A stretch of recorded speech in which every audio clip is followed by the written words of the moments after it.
पते की बात यह है कि कर्नल धनराज गिर ने मरते समय कोयल का नाम लिया। इंस्पेक्टर दवे, एक बहुत पुरानी कहावत है, मरते समय इंसान झूठ नहीं बोलता। तुम तो मेरी भाषा बोल रहे हो KD. Koyal is guilty. Absolutely not prosecutor साहिबा। कर्नल साहब ने फोन पर जो बात कही थी कि मेरी भतीजी मुझे मारना चाहती है, ये आपके नजरिए से सच है, लेकिन मेरे नजरिए से झूठ। मिस धनराज गिर ने कर्नल साहब को न मारा है न मरवाया है। तो फिर उन्होंने कोयल का नाम क्यों लिया? ये बात तो मैं भी सोच रहा हूँ। कर्नल साहब ने जब पुलिस स्टेशन फोन किया तो सबसे पहले उनकी बात हवलदार सावंत से हुई, जिनको उन्होंने अपना नाम और पता बताया। ये बात तो सच थी, लेकिन जब दवे से बात हुई तो उन्होंने कहा कि मेरी भतीजी मुझे मारना चाहती है। ये बात झूठ थी।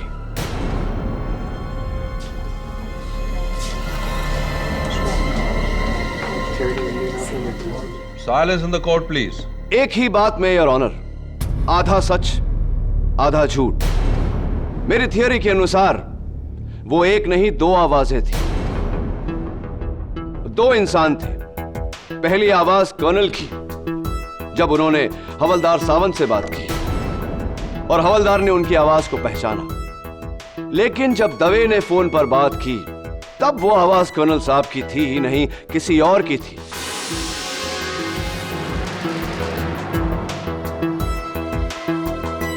और क्योंकि दवे कर्नल साहब को जानता नहीं था, उसने वो आवाज कर्नल साहब की मान ली। ये कैसे मुमकिन है केडी? एक ही फोन कॉल में दो आवाजें?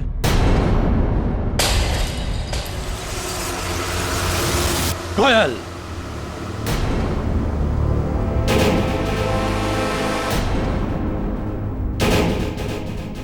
क्या बचपना है ये? मैं बच्ची नहीं हूं अंकल। नहीं, मैं बच्ची। मुझे अपनी जायदाद चाहिए अभी, right now.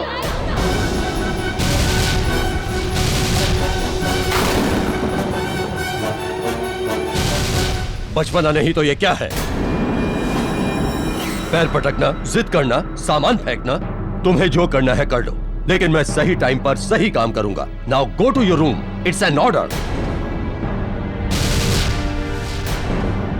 I just hate you, uncle. I hate you. अगर मम्मी पापा जिंदा होते तो मुझे आपके पास कभी नहीं छोड़ते, कभी नहीं छोड़ते।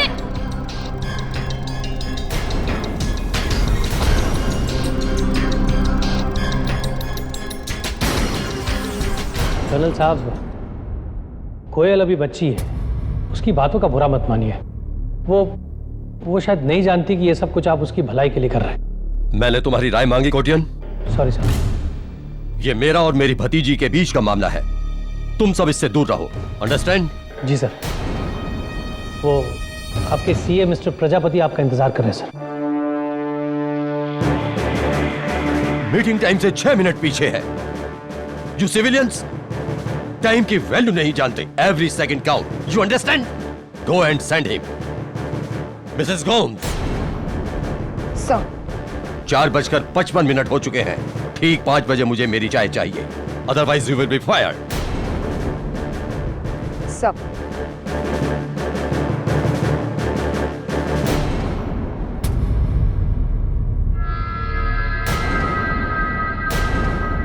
तुम्हें शूट करने का जी चाह रहा है प्रजापति? क्या बकवास ऑडिट करके लाए हो अकाउंट का? अरे तुमसे अच्छा सीए तो ये मेरा पीए है। कल सुबह 11:20 तक मुझे ये प्रॉपर ऑडिट चाहिए, अंडरस्टैंड? पक्का कर्नल साहब। वो कोयल अपनी जायदाद में से कुछ एडवांस मांग रही थी। मुझसे बिना पूछे कुछ मत दो उसे, नादान है वो, उसे कुछ समझ नहीं है। 6 महीने बाद कोयल के 25वें जन्मदिन पर मैं उसे उसकी पूरी जायदाद सौंप देना चाहता हूं। उसके पिता की वसीयत के मुताबिक सही समय पर। उसके बाद वो जैसा चाहे वैसा इस्तेमाल करे, मुझे उससे कोई मतलब नहीं होगा। अच्छी बात है कर्नल साहब, कोयल पे जायदाद का बोझ पड़ेगा। तुमसे राय पूछी? You can go now.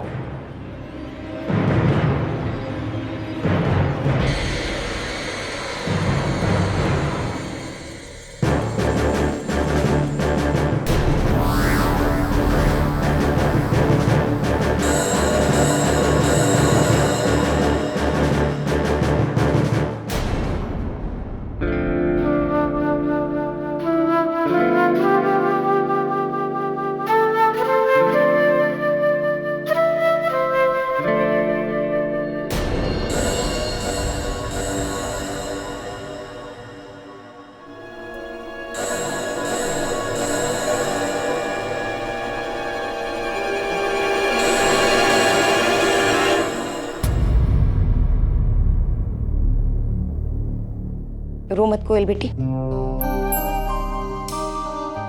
मैं तेरा दर्द समझती हूँ।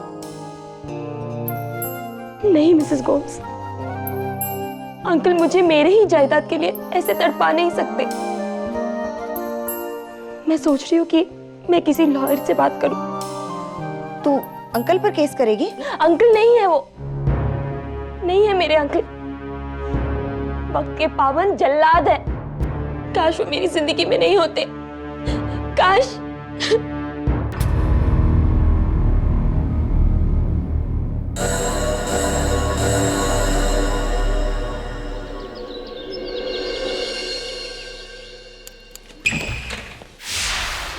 केडी,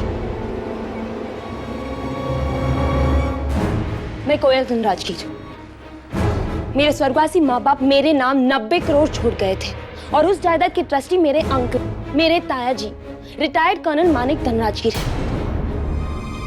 वो बहुत सख्त है और मुझे अपने ही पैसों के लिए उनसे पूछना पड़ता है। That's not nice at all. Exactly. Mrs. Bilmoria, glass of cold water for her. She's very hyper. बस बैठिए। Thank you. हाँ, तो आपके अंकल कब तक आपके जायदाद के ट्रस्टी रहेंगे? मेरे 25 साल होने तक। वैसे किसी लड़की को उम्र पूछना अच्छा नहीं होता, लेकिन इस केस में तो पूछना पड़ेगा। कितनी उम्र है आपकी? 24 साल 6 महीने। 24 साल 6 महीने। जी। ठंडा पानी। तो क्या प्रॉब्लम है इसमें? 6 महीने इंतजार कर लीजिए, आपको आपकी जायदाद मिल जाएगी। मैं इतनी देर इंतजार नहीं कर सकती, मुझे वो पैसे अभी और अभी चाहिए। अगर 6 महीने बाद अगर मेरे अंकल ने इरादा बदल दिया तो मैं मुश्किल में आ सकती हूँ। मिस धनराजगीर, क्यों आपको ऐसा लगता है कि आपके ताया जी अपना इरादा बदल देंगे? वो मुझे नादान और नासमझ समझते हैं। खैर, आप ये बताइए, क्या आप मेरा केस लेंगे या नहीं? वरना मेरे पास और भी वकील है। देखिए, आप अगर समझदार हैं तो आपका केस तो मैं लूंगा ही। हाँ, बिल्कुल, मैं समझदार हूँ। You understand that?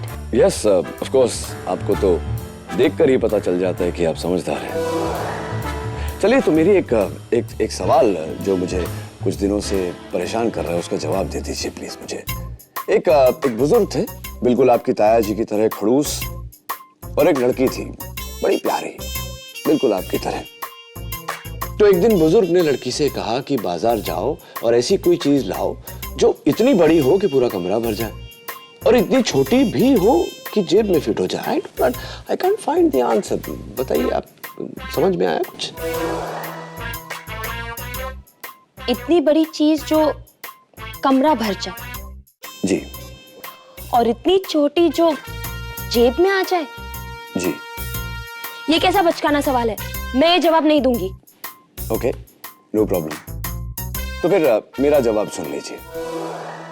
मुझे लगता है कि 90 करोड़ रुपयों के लिए 6 महीना इंतजार करने में कोई हर्ज नहीं, कोई बुराई नहीं। You should wait. मैं बच्ची नहीं हूँ जो सब सलाह देते रहते हैं। मैं इंतजार नहीं कर सकती। You got it? चाय, कॉफी? Oh well. वो वकील का आइडिया बेकार निकला। अब तुम्हें ही कुछ करना पड़ेगा नयन, तुम्हें ही कुछ करना पड़ेगा, समझे? तुम्हें पता है ना, मैं 6 महीनों तक इंतजार नहीं कर सकती। ठीक है, तुम्हारे अंकल को मैं संभाल लूंगा।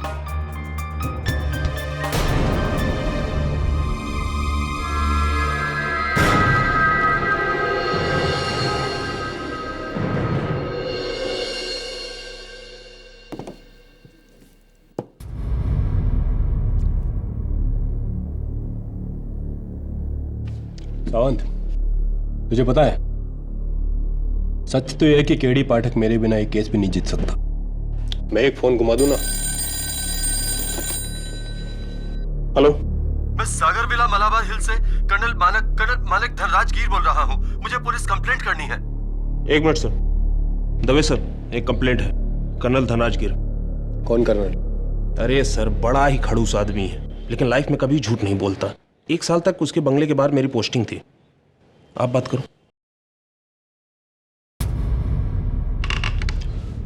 हेलो, मेरी भतीजी कोयल मुझे मारना चाहती है। Help help. लेकिन आप हेलो हेलो चल सावंत।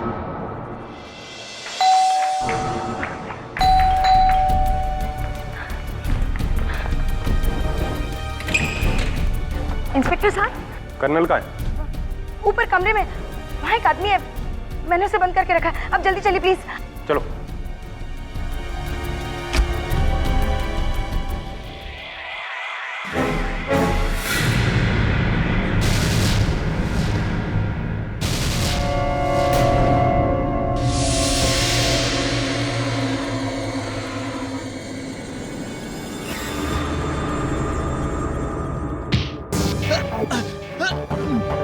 नहीं, मैंने नहीं मारा कर्नल को। मैंने कुछ नहीं किया है, मैंने कुछ नहीं किया।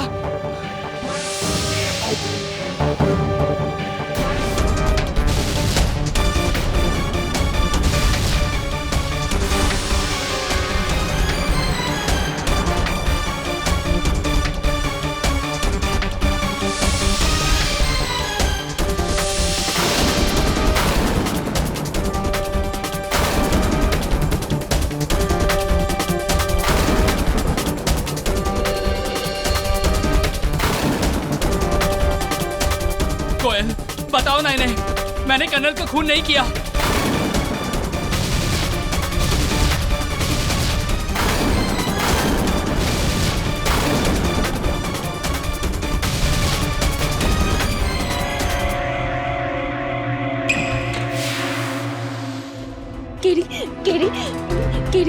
Katie, you only can help me, please help me.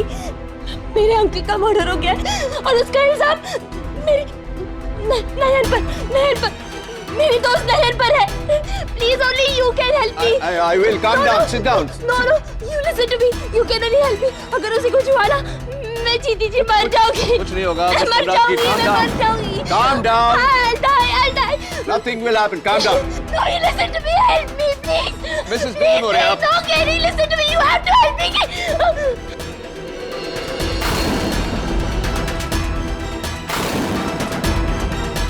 Miss Dhanrajgir, ठीक 10:45 पर कर्नल धनराजगिर का खून हुआ। जब हम वहां पहुंचे तो हमने इस लड़के को रंगे हाथों पकड़ा। तुम्हारा पूरा नाम नयन चक्रवर्ती है और तुम एक पेंटर हो, आर्टिस्ट। जी। उस दिन कर्नल धनराजगीर के बंगले में, उनके कमरे में तुम क्या कर रहे थे?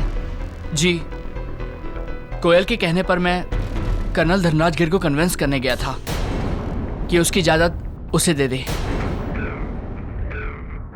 और जब वो नहीं माने तो तुमने उन्हें धमकी दी और गुस्से में आकर उन्होंने पुलिस को फोन किया और उस दौरान तुमने इस चाकू से कर्नल का मर्डर किया। नहीं, मैं जब उनके कमरे में पहुंचा तो उनकी लाश ऑलरेडी फर्श पर पड़ी हुई थी। तुम उनके कमरे में कितने बजे पहुंचे? मेरे हाथ में घड़ी नहीं थी, पर तुम्हारे हाथ में चाकू था और उस चाकू पर तुम्हारी उंगलियों के निशान।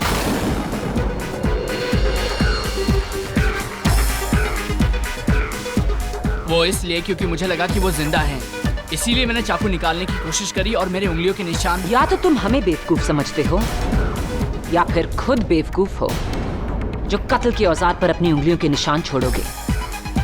और उस हथियार के साथ तुम्हें देखा मिसेस गोम्स ने, उस घर की हाउसकीपर। जब कमरे में आई तो मैंने इस लड़के को कर्नल की लाश के ऊपर चाकू पकड़े हुए देखा था।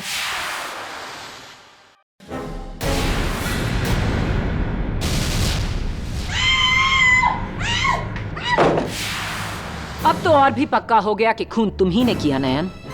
योर ऑनर, इस केस में एक अहम सच यह है कि कर्नल साहब का कत्ल सुबह ठीक 10:45 पर हुआ। नयन उस कमरे में एग्जैक्टली कितने बजे गया, ये ना तो नयन को खबर है ना ही मिसेस गोम्स को। Time is of essence in this case. इसीलिए योर ऑनर, कातिल तक पहुंचने के लिए हमें यह पता लगाना बहुत जरूरी है कि कौन कौन उस कमरे में कितने बजे गया।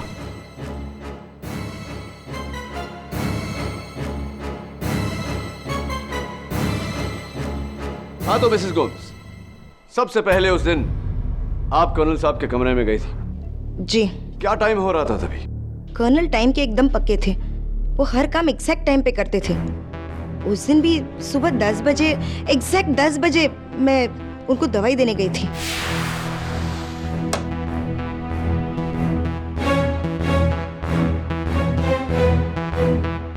सब मेडिसिन का टाइम हो गया। गर्मी हो रही है, एसी ऑन करो।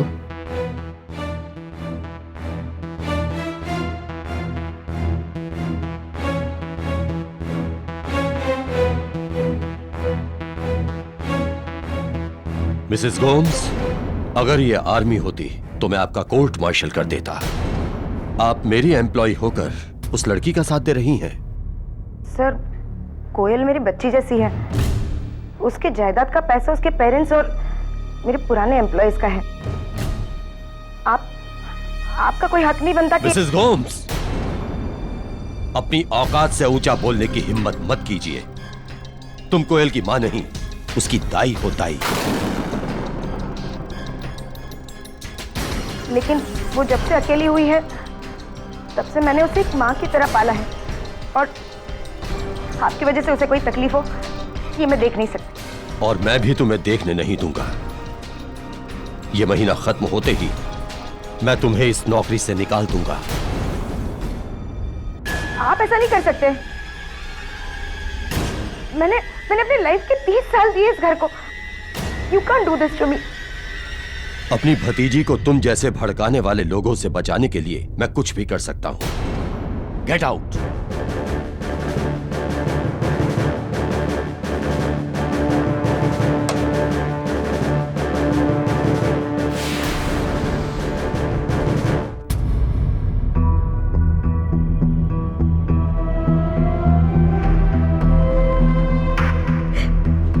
Thank you. मैंने कर्नल को नहीं मारा। उस दिन मैं उनके कमरे में गई थी 10 बजे, लेकिन ठीक 5 मिनट बाद बाहर आ गई थी। मिस्टर कोटियन ने देखा था मुझे बाहर निकलते हुए।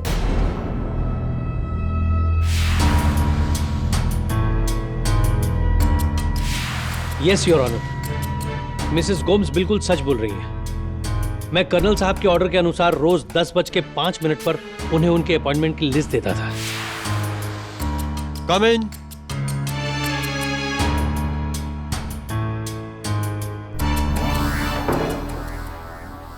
Morning sir. Good morning.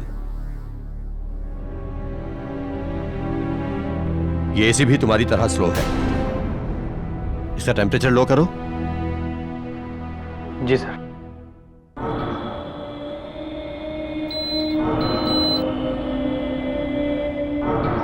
सारी अपॉइंटमेंट्स का ऑर्डर गलत है। कोटियन, तुम किसी काम के आदमी नहीं हो। टाइम की वैल्यू नहीं है तुम्हें। Every second counts. Understand? Yes sir. मेरा निकम्मा सीए प्रजापति आने वाला था। आया क्या? जी अभी तक तो नहीं। अरे तो फोन लगाओ उसे। अगर आज भी वो लेट आया ना तो उसकी नौकरी तो गई। I will throw him out. जी सर, अभी लगा था सर।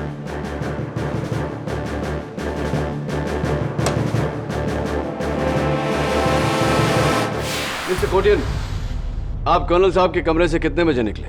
जी ठीक 10:11 पर। क्या बात है, टाइम तो बहुत अच्छी तरह याद है आपको। जी।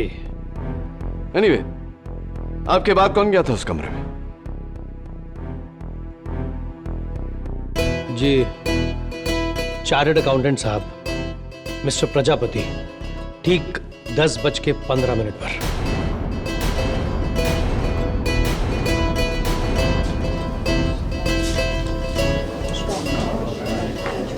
Order order. मिस्टर प्रजापति, आप कर्नल धनराजगीर के घर 10:15 पर पहुंचे, उनकी मौत से आधा घंटा पहले, राइट? जी, और बंगले पे आते ही मिस्टर कोटियान मुझ पे भड़के। फोन क्यों नहीं उठा रहा ये प्रजापति जी? 10:15 हो गए। घड़ी देखी आपने? आप पूरे 5 मिनट लेट हैं। लेट आप आते और सुनना मुझे पड़ता है यहाँ। तब तो अगली बार मैं और लेट आऊंगा। सोनलाल जी, आप ऊपर आ रहे हैं? नहीं, मैं यहीं रहता हूँ, वरना वो वक्त का गुलाम ना फिर से मेरी क्लास ले लेगा। उसे आज ही वसीयत चाहिए थी और अब तक रेडी नहीं। अच्छा ये बताओ, तुम्हें कितना टाइम लगेगा? बस 10 मिनट, ये पेपर्स लेके निकलते हैं। ठीक है, मैं यहीं। चलो चलो जल्दी चलो।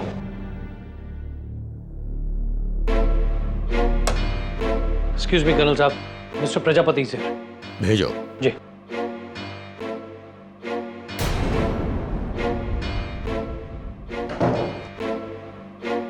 लेट आने के लिए I am so sorry sir, वो ट्रैफिक। ऑडिट रिवर्क किया? लाओ।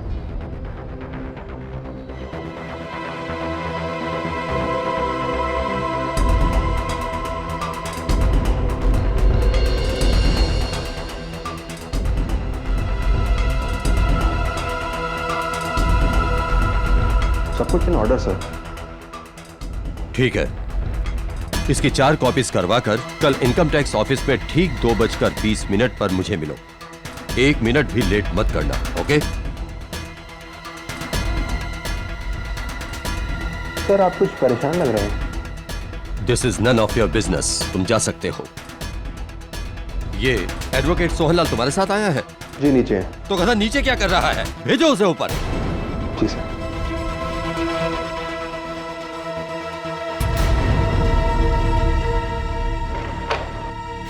तो आप उस कमरे में दाखिल हुए 10:22 पर और आप 10:34 पर उस कमरे से निकले। एग्जैक्ट। कर्नल के साथ रहकर हमें हमेशा अपनी घड़ी को बार बार देखना पड़ता था। फिर क्या हुआ? देखिए सब कुछ टाइम से हो जाना चाहिए, वरना आप जानते हैं कर्नल साहब को, एक बार टाइम फिक्स कर लिया तो। जी जी जी, नहीं मैं आपको डरा नहीं रहा हूँ जी, प्लीज। मुझे क्या पता, मैं उनका पीए नहीं हूँ।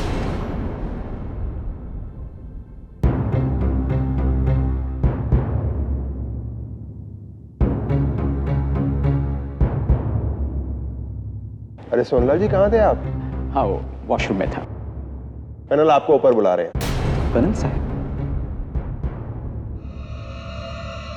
ठीक है, मैं जाके आता हूं।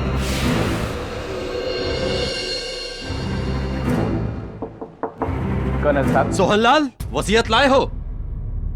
नहीं साहब, वो कल तक हो जाएगा। Then get lost. Get out from here. Colonel ने मुझे दरवाजे से ही भगा दिया। और आपने खूनी को या कुछ नहीं देखा? देखा मैंने, कोयल धनराज गिर।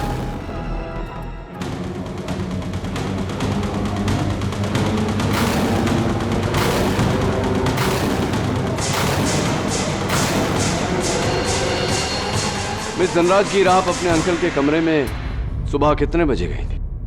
जी 10:35 पर। 10:35 पर? जी। इतने यकीन से आप कैसे कह सकती हैं? दीवार की घड़ी पर यही टाइम था।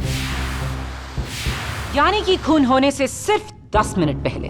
10:35 हुए हैं। ठीक 2 मिनट में अपनी बात पूरी करो और जाओ यहां से। I am very busy. और हाँ, एसी का टेम्परेचर लो करो, बहुत गर्मी हो रही है।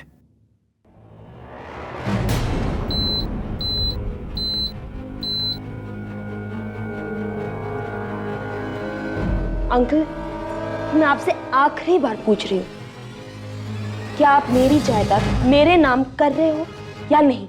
मैं भी तुम्हें आखिरी बार बोल रहा हूं, तुम्हारे पिता की वसीयत के मुताबिक जब तक तुम 25 बरस की नहीं हो जाती तब तक तुम्हारी जायदाद तुम्हें नहीं मिल सकती।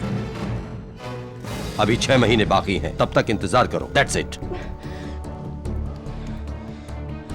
और रुको, ये फोटो देखती जाओ।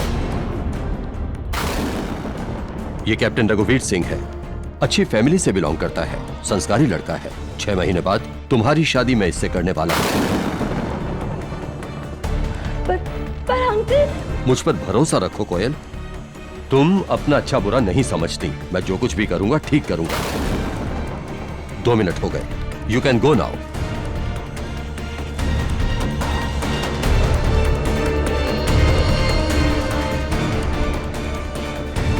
और फिर 10:37 पर आप कमरे से बाहर आई। आपने नयन को अंदर बुलाया। नयन ने कर्नल को आखिरी बार धमकी दी और फिर 8 मिनट बाद 11:15 बजे उनका खून कर दिया। नहीं, बिल्कुल नहीं। योर ऑनर, कोई अपनी गर्लफ्रेंड के लिए मर्डर जितना बड़ा रिस्क क्यों उठाएगा? गर्लफ्रेंड नहीं केडी, वाइफ।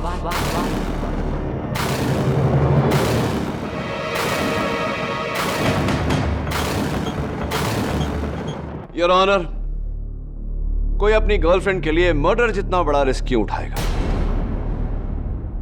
गर्लफ्रेंड नहीं KD, wife.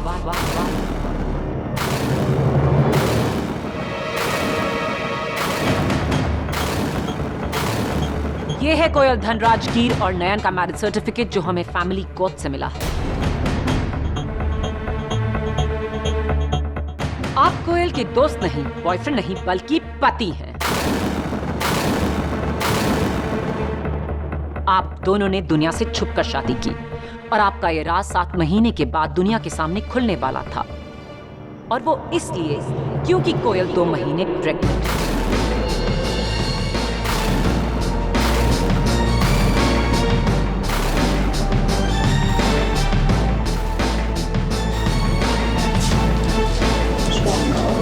Silence in the court, please. और इसका सबूत है ये गायनोकोलॉजिकल विजिट्स की रिपोर्ट्स और सोनोग्राफी रिपोर्ट्स जो हमें होमवेल क्लिनिक से मिले।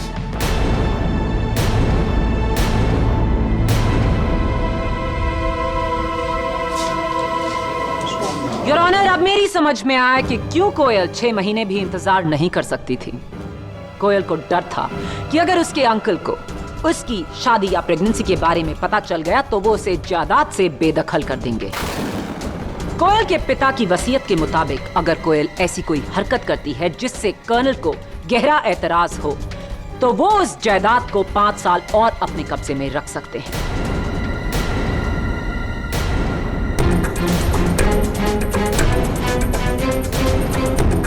और उस जायदाद के चक्कर में कोयल के कहने पर नयन ने बड़ी बेरहमी से कर्नल धनराज कीर की हत्या की ताकि उसके बाद सारी जायदाद कोयल की यानी कि नयन की हो जाए। और इसका सबसे बड़ा सबूत है चाकू पर नयन की उंगलियों के निशान और कर्नल धनराज कीर का वो फोन कॉल जहां उन्होंने साफ कहा कि कोयल उन्हें मारने की धमकी दे रही है। हेलो, मेरी कोयल भतीजी मुझे मारना चाहती है।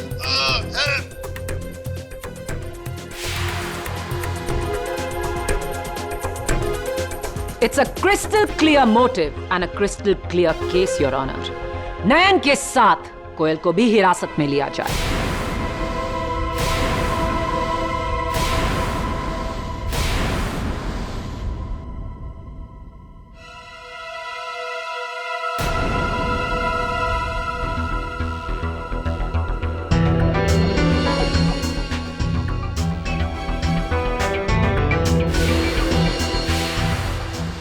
मैं कर्नल साहब के ऑर्डर के अनुसार रोज 10:05 पर उन्हें उनके अपॉइंटमेंट की लिस्ट देता था।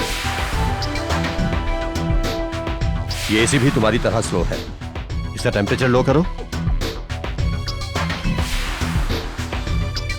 आप कर्नल साहब के कमरे से कितने बजे निकले? जी ठीक 10:11 पर।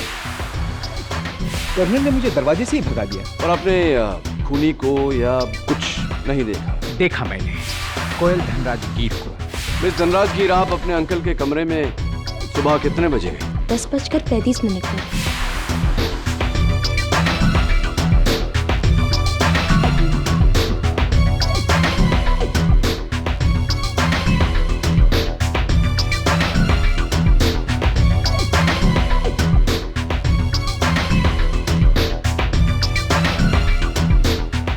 एसी का टेम्परेचर लो करो, बहुत गर्मी हो रही है।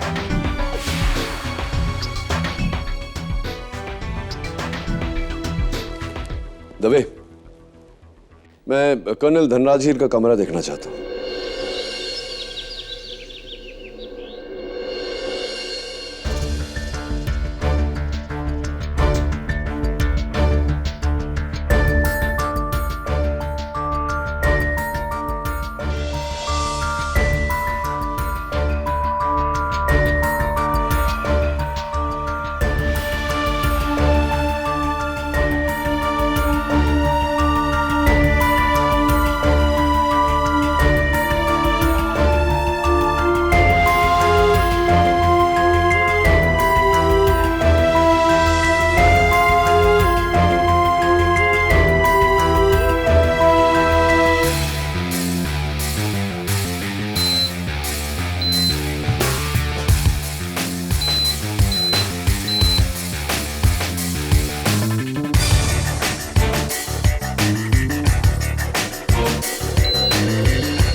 अरे Dave,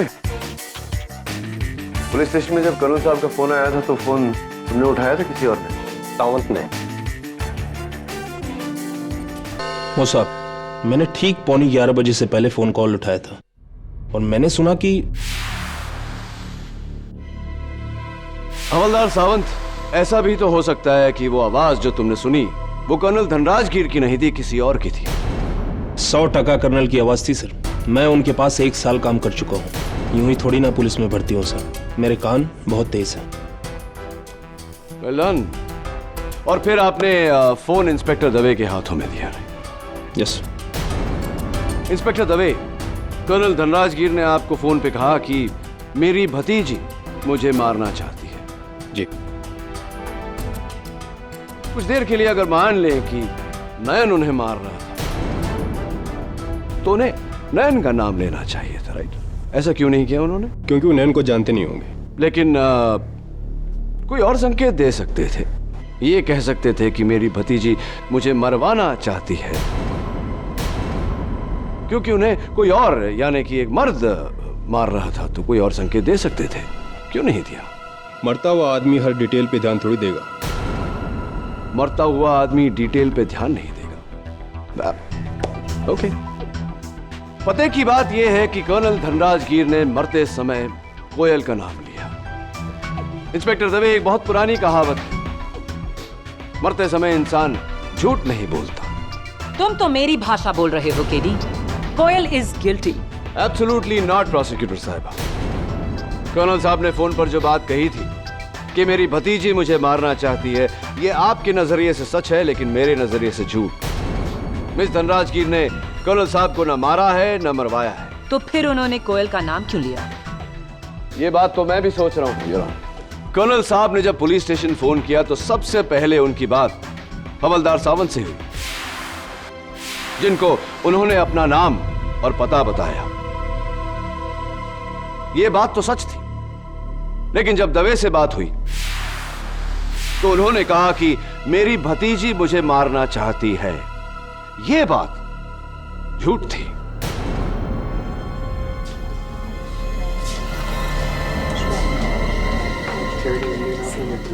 Silence in the court, please. एक ही बात में योर ऑनर, आधा सच आधा झूठ।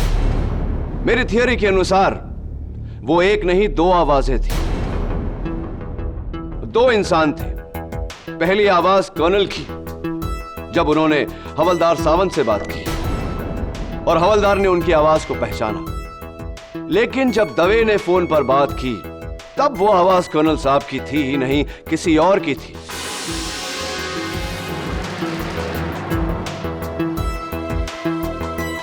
और क्योंकि दवे कर्नल साहब को जानता नहीं था, उसने वो आवाज कर्नल साहब की मान ली। ये कैसे मुमकिन है केडी? एक ही फोन कॉल में 2 आवाजें? मेरी थियरी कुछ इस तरह है योर ऑनर। खूनी खून करने कमरे में आया,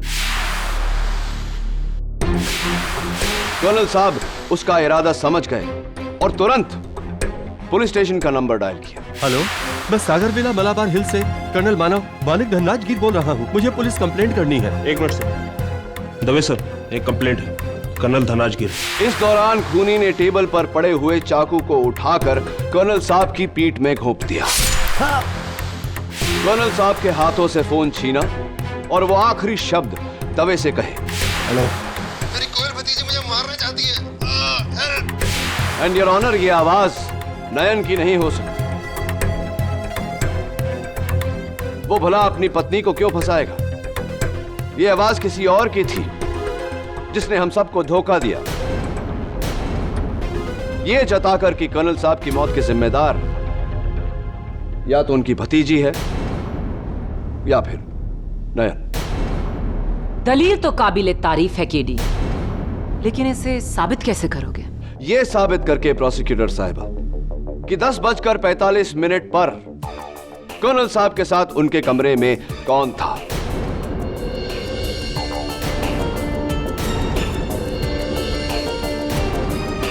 यह साबित करके प्रोसिक्यूटर साहिबा कि 10:45 पर कर्नल साहब के साथ उनके कमरे में कौन था।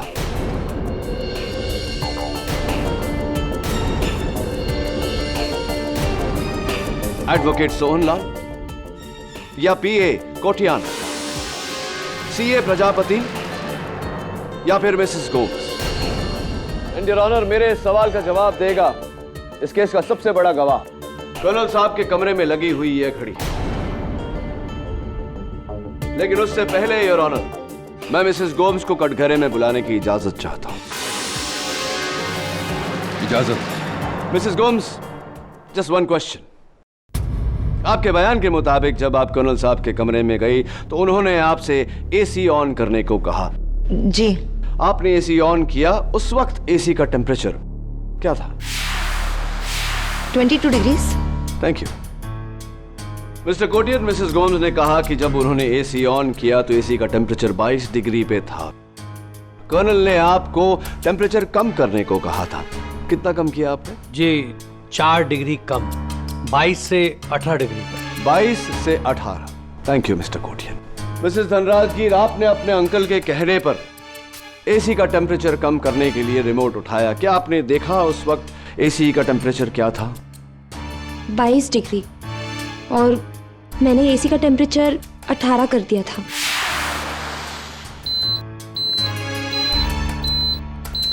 Interesting miss Dhanrajgir, extremely interesting. अगर आपने टेम्परेचर 22 से 18 डिग्री किया तो मिस्टर कोटियन ने क्या किया था?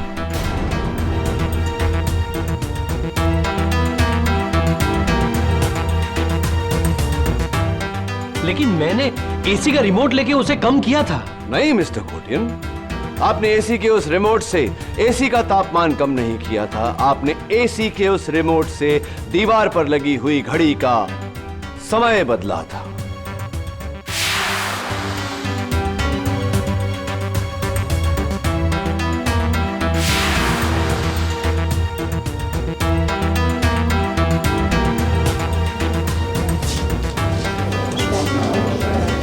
Order order. What nonsense KD.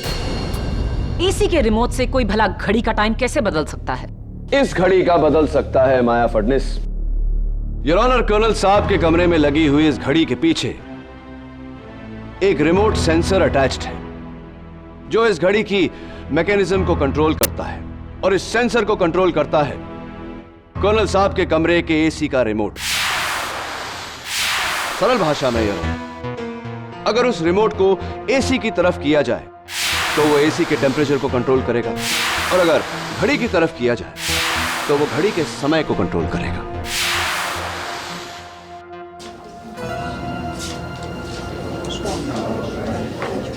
Silence in the court please. Your honour, खूनी ने बड़ी चालाकी से रिमोट उठाकर एसी का टेम्परेचर नहीं बल्कि इस घड़ी का समय बदला। इसे 20 मिनट आगे किया ताकि जो भी उसके बाद उस कमरे में आए उसे गलत समय दिखे। और ये हरकत की किसने? उसी ने प्रोसिक्यूटर साहिबा जिसने इस घड़ी के साथ टैंपरिंग की। उसी ने योर ऑनर जिसके उंगलियों के निशान फॉरेंसिक्स को इस घड़ी के पीछे लगे सेंसर पर मिले। PA mister Dilip Kotian.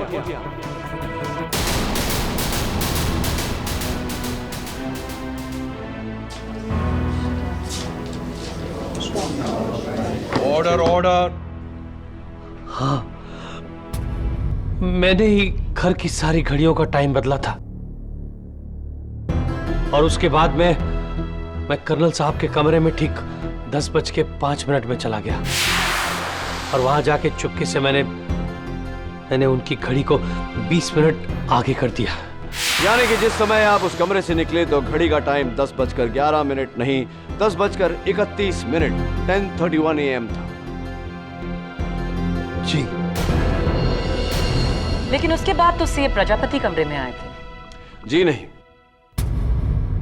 यह मिस्टर कोटियन का एक और झूठ था, क्योंकि इनके बाद उस कमरे में और कोई नहीं गया, सीधा मिस धनराजगीर गई थी।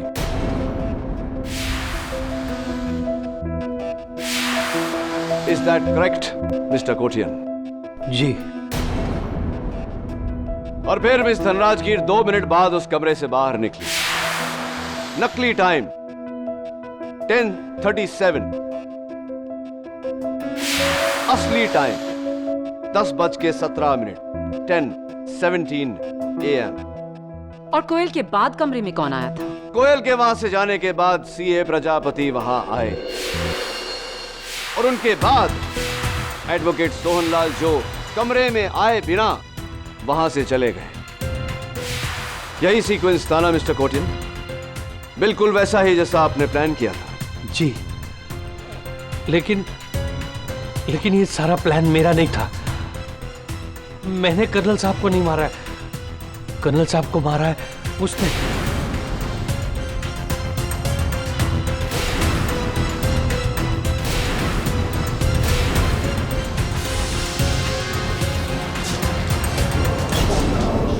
Order order. अरे मुंह छिपाने से सच नहीं छिप जाता मिस्टर प्रजापति। आइए कटघरे में। आपका समय समाप्त हुआ। Or should I say your time is up? Your Honor, कोयल के बाद सीए प्रजापति कर्नल साहब के कमरे में दाखिल हुए।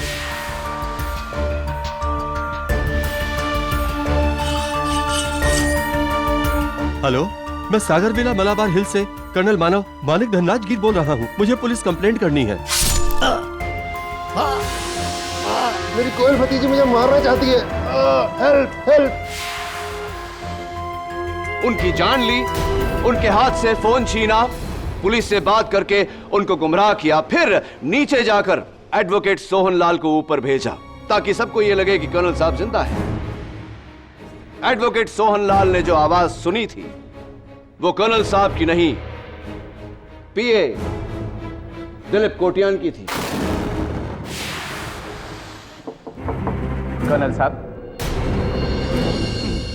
सोहनलाल, वसीयत लायो? नहीं साहब, वो कल तक हो जाएगा। Get lost, get out of here. Am I right, mister Prajapati? जी। और घर की तमाम घड़ियों के साथ एडवोकेट सोहनलाल की घड़ी को भी 20 मिनट आगे कर दिया गया। और मेरा शक आप पर ही है मिस्टर प्रजापति। क्या मेरा शक सही है? हाँ, वहां आने से पहले मैंने जानबूझकर एडवोकेट सोहनलाल की घड़ी की तारीफ की और मुझे बहुत लेट हो गए। हाँ यार, बहुत लेट हो गया। कर्नल चिल्लाए। अरे सोहनलाल जी, बहुत अच्छी घड़ी है। हाँ। कहाँ से ली? वो लास्ट टाइम पेरिस गया था ना, वहाँ से लिया था। काफी महंगी लगती है। हाँ, काफी महंगी है। चलिए, वो लेट हो रहा है। जिस तरह पीए कोटियन ने टाइम को आगे किया था, पुलिस के वहां आते ही उसने उसी तरह टाइम को 20 मिनट पीछे कर दिया ताकि किसी को शक न हो।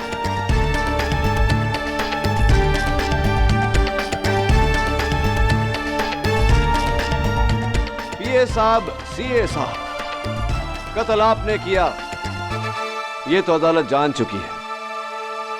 अब कत्ल क्यों किया ये आप बताएंगे या मैं बताऊं अदालत को?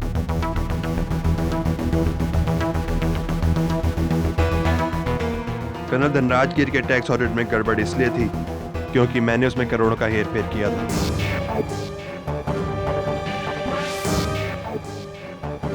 इसलिए मैंने कोटियान को पैसों का लालच देके उसे इस प्लान में शामिल किया। हम दोनों ने ही कमरे की घड़ी का टाइम बढ़ाया ताकि कोयल को लगे कि वो 10:35 पर कर्नल से मिली। इससे हम अदालत में साबित कर सकें कि मैं कोयल से पहले अंदर गया, लेकिन सोहनलाल हमारा झूठ पकड़ सकता था। इसलिए हमने उसकी घड़ी में भी टाइम चेंज किया ताकि उसे भी लगे कि वो कर्नल से 10:45 से पहले मिला, न कि बाद में, जिससे हम कोयल को फंसा सकें और अदालत को लगे कि वो उस कमरे में सबसे आखिर में आई थी और शक उस पर जाता। और फिर नयन के वहां आने से हमें लगा कि अब तो हमारा बचना और भी आसान हो गया है। जज साहब, खून मैंने किया है, नया निर्दोष है। The defense rests, Your Honor. यह अदालत मिस्टर प्रभात प्रजापति और मिस्टर दिलीप कोटियन को हिरासत में लेते हुए मिस्टर नयन चक्रवर्ती को बाइज्जत बरी करती है।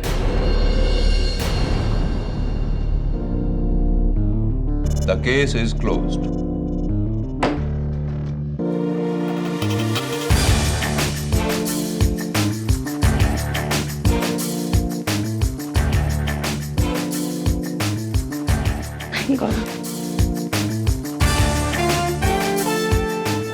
Congratulations.